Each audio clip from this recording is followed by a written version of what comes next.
Et certains provocateurs ont, depuis le mois de décembre et ses premiers bons matchs, annoncé que Bouna Sarr avait une chance de faire partie de la Coupe du Monde, de l'équipe de France. On même posé des questions pour savoir s'il était sélectionnable. Absolument. Ce qui pouvait sembler une blague en décembre, est-ce que c'est pas en train de se révéler quelque chose de possible? Certainement, puisque on le rappelle, l'équipe de France doit sélectionner 2 arrières latéraux, que Didier Deschamps fait confiance à Djibril Sidibé qui est blessé et qu'il va falloir trouver 2 joueurs. Et Benjamin Pavard qui quand même, je pense, devrait... Déjà, outre qu'il est ton sosie capillaire, il peut en plus effectivement être dans cette liste. Et il faut trouver donc un deuxième joueur. Romain, il a des chances, Bouna, objectivement? Son concurrent principal, c'est Mathieu Debuchy, qui a pour lui une campagne médiatique incroyable. Alors je ne sais pas si tu peux acheter ça, si c'est un package, si c'est directement sa femme qui a les admins pour rentrer et pour écrire les articles. Mais à chaque fois qu'on évoque le côté droit en équipe de France, il y a le nom de Debuchy qui est marqué dans tous les médias, tout le temps. On fait des reportages là-dessus. Alors évidemment, il marque des buts.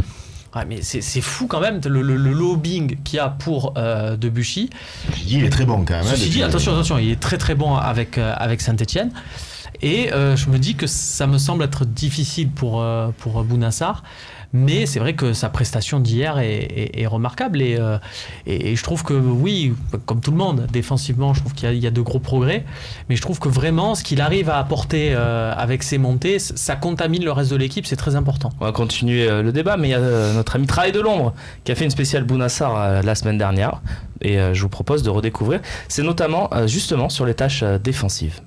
D'abord, les bonnes choses qu'il faisait, il les a conservées et ça, c'est déjà un bon point. De bonnes interventions en taclant, on l'avait déjà vu face au Vert et il le confirme une nouvelle fois face au LOSC.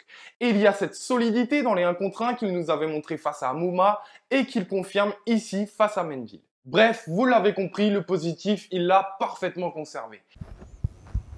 Voilà, on tenait à vous passer ça parce que c'est vrai que c'était sa 2e sur Bouna Sarr. Voilà, et c'était de montrer en fait que la première, il avait montré que assez bien qu'il avait des aspects qu'il maîtrisait très bien, et il avait montré derrière qu'il a progressé. Donc du coup, ça me permet de répondre. Réponds à Elfenoéo parce qu'il te parle directement à toi. Tu préfères toujours Dubois à Bouna, puisque c'est vrai que je disais que je voulais absolument signer Léo Dubois par rapport à Bouna Sarr. Je disais qu'il y avait une grosse différence entre. Je trouve que Bouna Sarr a progressé, mais là sur ces dernières semaines, même défensivement, et c'est ce qu'on voit dans la suite. Je vous invite à revoir si vous l'avez pas vu le travail de travail.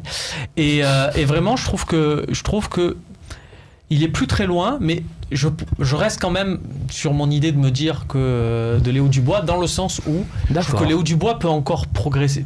Je me dis que si Léo Dubois prend la trajectoire de Bouna Sarr et progresse comme Bouna Sarr, peut-être au contact de Rudy Garcia ou autre, ça peut être encore plus impressionnant. Bon, au moins tu as la fidélité à tes analyses, Romain, ça on peut te le reconnaître. Moi je suis d'accord avec Romain pour plusieurs raisons. C'est le côté défensif, mais j'avoue d'abord que je me suis trompé, ça fait partie des 2-3 grosses erreurs de cette saison pour ma pomme. Moi je suis scié. Je suis scié sur Bouna Sarr. Jamais au mois de juillet, quand je suis allé en Suisse, quand j'ai vu qu'il a fait un match amical, je dis mais ça va pas être la doublure de Sakai. Donc je suis vraiment scotché. Je persiste à dire que jusqu'à encore quelques semaines, il était bon dans un système vraiment pour attaquer et que défensivement, c'était quand même, il avait beaucoup de lacunes. Et hier aussi, il a pas d'adversaire vraiment direct aussi. Mais c'est impressionnant comme il progresse. Il a une capacité à prendre le couloir. Alors Chimbonda, il a été pris, c'était un arrière droit par Raymond Domenech, pourquoi pas, mais je pense que Didier Deschamps, malgré tout, c'est pas trop le genre de la maison. Pavard, c'est sûr, et je pense qu'il est trop juste pour Didier Deschamps défensivement. C'est votre avis aussi, Najat et Fabrice? Moi, franchement, je le trouve impressionnement. Hier, toute la première mi-temps, je l'avais de mon côté. Tu peux le refaire? Bouna Sarr est impressionnant. Ouais, impressionnant. Pareil, quand on l'a vu, quand Rudy Garcia a changé son poste, il l'avait déjà fait avec notre ami Franck Passy, c'est ça? Une fois. On avait un peu rigolé. Beaucoup rigolé. Mais franchement, les progrès qu'il a fait, mais bravo Rudy Garcia. Et en plus, il s'est blessé il n'y a pas longtemps, le mec il revient, mais même physiquement. Autant, franchement, hier c'est un des matchs où j'ai trouvé que, franchement c'est rare de voir Ocampos, mais il était cuit à partir de la 30e minute. Enfin, il courait plus, il arrêtait pas de reprendre sa respiration. Je me suis dit, oula. Alors que Bouna Sarr, du début jusqu'à la fin, franchement c'était impressionnant. Tout ce qu'il fait, il réussit. extraordinaire. Franchement, c'est énorme, je le félicite. Après, de là, est-ce qu'il y a une équipe de France mais pourquoi c'est ce que je comprends pas. Je veux pas, et je veux reprendre, c'est pas je veux à tout prix maintenir mon raisonnement concernant Léo Dubois ou quoi que ce soit. Mais regardez Léo Dubois, il a mis des buts. Il en a mis plus d'un et il fait plus d'une passe décisive avec Nantes. Regardez Mathieu Debuchy, il a mis des buts, il a fait plus d'une passe décisive. Bounassar pas. Je te réponds qu'en ce moment, oui. Il a marqué quand même contre Leipzig et il a fait marquer contre Lille. Actuellement, même ça, il a réussi. Non mais Romain, c'est quoi l'histoire? Tu avais raison. Jusqu'à quelques jours, c'était le néant. Moi, je trouve qu'il continue à progresser, quoi. Il est super bon. Enfin, c'est sur une zone du terrain, mais vraiment sur les zones décisives, il n'a pas encore ces centres qui font mouche systématiquement, comme peut l'avoir un Debuchy. À ce niveau-là, c'est pour ça que je dis ça. Je tiens pas à dire non, mais j'avais raison. Tu as raison. C'est-à-dire on s'enflamme forcément. On a vu le match hier, on est en feu. Le problème, c'est que nous, on regarde pas tous les matchs de Saint-Etienne. On regarde pas tous les matchs de Dubois. Faut dire ce qu'il y a. Donc forcément, on va te dire Bounassar. Et puis en plus, chose par contre que n'ont pas les deux autres. Je suis désolée, mais de jouer l'Europe, c'est pas rien. Le match de Ligue 1, on essaie toutes les semaines. Pour moi, c'est faible, c'est la Ligue 1. Donc, pour moi, déjà, de jouer l'Europe, c'est un niveau au-dessus. Alors, la sélection, c'est encore pire. Donc, c'est compliqué. Et Deschamps, je ne le vois pas le sélectionner, alors qu'il n'a jamais été à 2 mois de la Coupe du Monde. Ce qui est bizarre, Fabrice, c'est que tout le monde s'accorde à dire que c'est impressionnant ce qu'on voit de Bounassar, mais qu'il ne sera pas à la Coupe du Monde, c'est pas possible, il ne prendra pas le risque. Didier Deschamps, t'es d'accord avec ça ?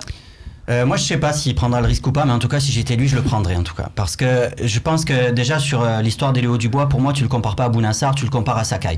C'est ou Sakai ou Dubois, mais pour moi Bounassar c'est une option supplémentaire et c'est ça que Deschamps devrait choisir pour moi. C'est-à-dire que c'est un joueur qui, si jamais tu es mené 1-0, si jamais tu es 0-0, dernière demi-heure de jeu, tu peux faire rentrer un joueur qui est clairement un milieu droit reconverti latéral, mais qui a les capacités d'aller dédoubler sur un côté. Quand tu as un joueur comme Griezmann ou comme Thauvin qui peut rentrer dans l'axe et qui va libérer son couloir, pour moi ce joueur-là il a aussi des qualités extraordinaires que sont la vitesse pour un défenseur, parce qu'on dit côté défensif c'est moins bon, le truc c'est qu'il a la vitesse et l'explosivité qui font qu'il peut rattraper, même si dans un match il se trompe 2 ou 3 fois sur un placement, il le rattrape par ça, grâce à ça.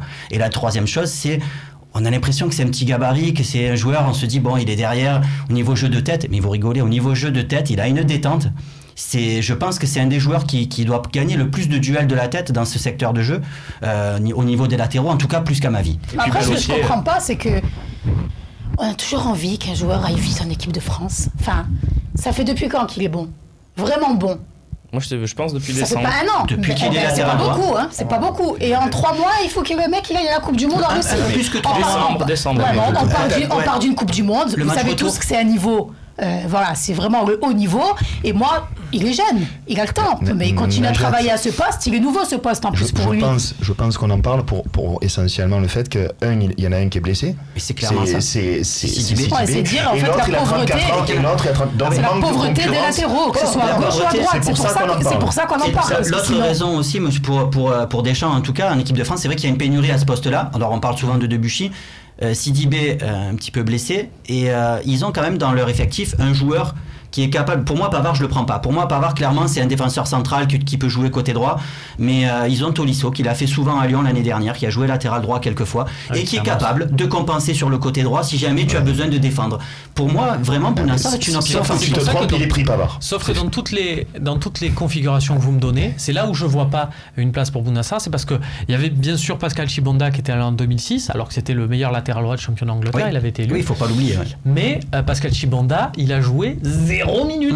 Pourquoi? Parce qu'il y avait Willy Sagnol. Donc à partir du moment où Willy Sagnol, et à l'époque Willy Sagnol c'était pas l'entraîneur de Bordeaux, donc du coup tu te dis tu peux faire une surprise. Là, le problème, c'est que tu n'as pas un joueur cadre qui fait que tu peux prendre une surprise à ce poste. Tu vas pas avec Bounassar et Benjamin Pavard, ou tu peux pas aller avec Bounassar et Tolisso. Il te faut un truc, une valeur repère. Oui, mais le repère, c'est Sidibé. Mais Sidibé, il est blessé. Ouais, mais il va revenir. Il revient là je crois qu'il revient dans le groupe. Sidibé Sarr. D'accord, au moins c'est moi clair. Je pense que Sidibé il sera pas rétabli, donc du coup n'oublie pas qu'il a pas pris le risque avec Varane. Paris au même poste, quoi. Il a pas pris le risque avec Varane lors de l'Euro, alors qu'il pouvait revenir. Là Sidibé, tout le monde s'accorde à dire qu'il sera pas prêt avant le 15 mai. Moi je sais pas où, parce que là il a repris la course. Il a repris la course, mais c'est plus mental. Il essaye, mais il a mal. Donc apparemment ça va être compliqué. Juste un oui ou un non pour finir. Je vais vous poser une question. Vous allez me répondre oui, non, et on passera à la partie suivante. suivante. Est-ce que, pour vous, Bouna Sarr a le niveau pour être votre arrière-droit de votre OM Champions Project, Romain Canuti? Ou est-ce qu'il faut viser encore plus haut? Tu comprends la question? Sur les 3-4 ans, est-ce que ça peut être ton arrière-droit? Je vise plus haut. Michel? J'aurais jamais cru pouvoir dire oui, mais je le dis. Babou? Je ne touche pas le côté droit. Je le laisse comme ça. Najette? Vu comme c'est compliqué aujourd'hui de trouver des bons latéraux à des prix raisonnables, franchement, je le garde. Tiens, on va poser la question sur Twitter. Je fais confiance à Camille pour la lancer tout de suite. Bouna Sarr peut-il être votre arrière-droit de votre OM Champions Project? Juste un bémol, Sakai, je le garde aussi. Hein. Oui, c'est ça, moi, les deux, voilà. Aussi. On est d'accord. Allez, on passe à la partie suivante. On va évoquer rapidement les trophées UNFP. Les nominés sont tombés.